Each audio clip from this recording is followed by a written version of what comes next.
আমাৰ ইউপিপিএল দলৰ তৰফৰ পৰা আমি মহিলা শক্তিটো সজাগতা কৰাৰ লগতে আহি থকা নিৰ্বাচনত এক শক্তিশালী হিচাপে আমি পুনৰবাৰ ইউপিপিএল দলক জয়যুক্ত কৰাৰ উদ্দেশ্যেৰে আজিৰ এই মহিলা সজাগতা সভাটো লোৱা হৈছে আৰু ইয়াৰে আমি প্ৰথম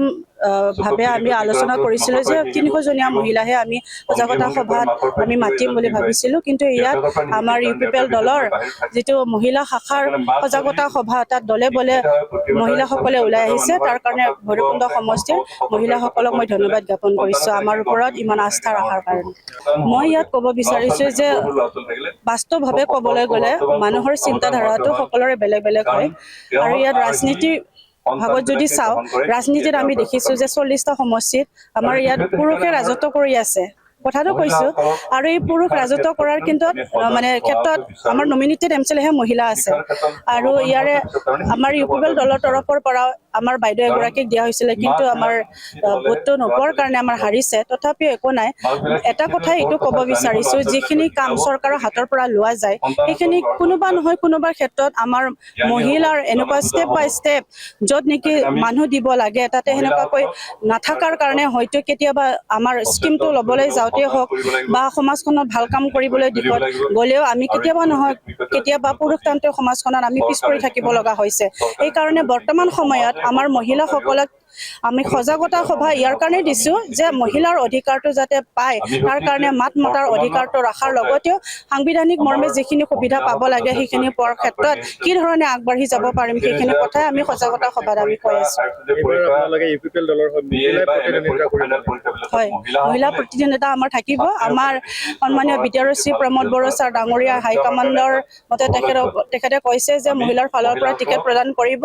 আৰু যিয়ে পায় মহিলাৰ ফালৰ পৰা তেখেতসকলক মোৰ ফালৰ পৰা কেন্দ্ৰীয় মহিলা শাখাৰ হিচাপে হয় তেখেতসকলক মই এতিয়াই আন্তৰিক অভিনন্দন জ্ঞাপন কৰিছোঁ। কাৰণ দলীয় হ'লেও সমাজখনক হৈ পেলাইহে কাম কৰিব লাগিব, ৰাইজৰ লগত থাকি কাম কৰিব লাগিব, তেতিয়াহে একোগৰাকী লিডাৰ নেতৃত্বটো গঢ়ি উঠে আৰু সেই লিডাৰগৰাকীৰ নেতৃত্ব দিবলৈ যাওঁতে আমাৰ সমাজখনক ভাল দিশত আগবঢ়াই লৈ যোৱাৰ ক্ষেত্ৰত কিন্তু আমি ৰাইজৰ লগত সদায় কাম কৰি যাব লাগিব।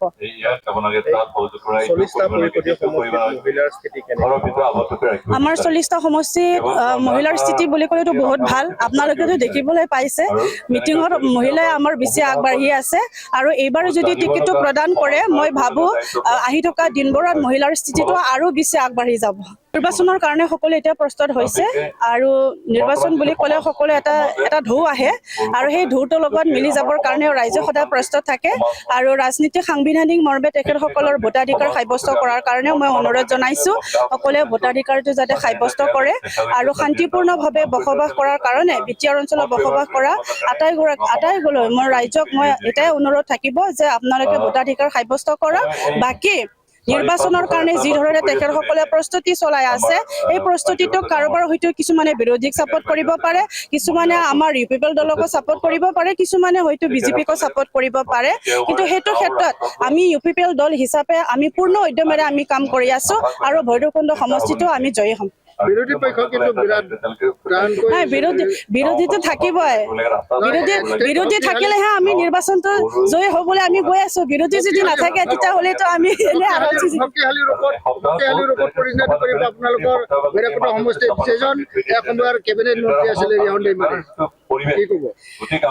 শক্তিশালী বুলি কথা নাই, আমি আমাৰ ইউপিপিএল দল হিচাপে আমি প্ৰস্তুত আছোঁ। সকলো নিজৰ দলীয় স্থিতিটো শক্তিশালী কৰিবৰ কাৰণে কাম কৰি আছে আৰু দেখা যাব নিৰ্বাচনত আমাক ৰাইজে ফুল্লি আমাক ছাপোৰ্ট কৰি আছে আৰু ৰাইজৰ আশীৰ্বাদ লৈ আকৌ এবাৰ বিটিআৰ চিফ হিচাপে আমি প্ৰমোদ বড়ো ছাৰ ডাঙৰীয়াক ট্ৰেক্টৰৰ ছবিত ভোট প্ৰদান কৰি পেলাই জয়যুক্ত কৰাবৰ কাৰণে আমি মহিলা শক্তিৰ ফালৰ পৰা আমি কাম কৰি আছোঁ। যিকোনো খবৰৰ বাবে যোগাযোগ কৰক 7099017330 লগতে 7099017110 নম্বৰত।